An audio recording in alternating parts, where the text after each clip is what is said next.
sur le rapport entre religion, utopie, marxisme, théologie, etc., sur différents terrains, que ce soit la culture juive d'Europe centrale ou l'Amérique latine autour de la théologie de la libération. Bon, c'est un travail de longue haleine, ça fait beaucoup d'années que je travaille sur Max Weber.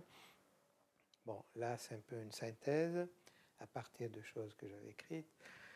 Ça concerne pas uniquement, mais aussi la religion.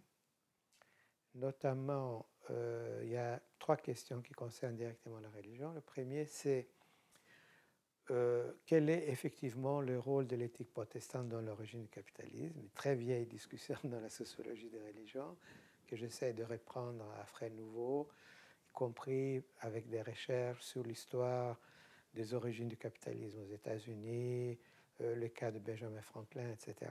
Donc ça, c'est un aspect.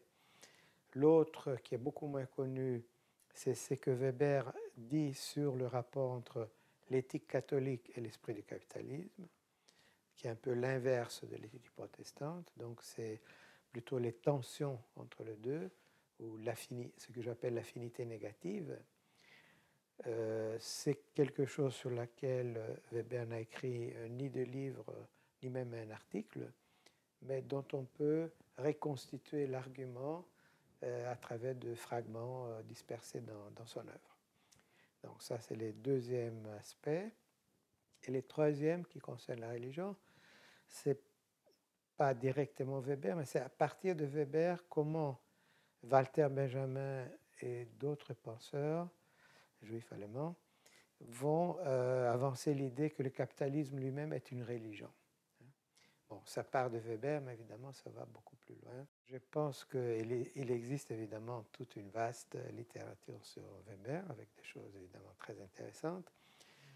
Bon, ce que ces livres apportent de nouveau, je pense, c'est revisiter certaines questions classiques, telles que, effectivement, l'éthique protestante et le capitalisme, ou les rapports de Weber à Marx, sous un angle nouveau. Je pense qu'il y a un angle d'abordage nouveau. Et puis, aborder des questions qui sont généralement absentes de la littérature. Par exemple, justement, la question de l'éthique catholique, le concept d'affinité élective,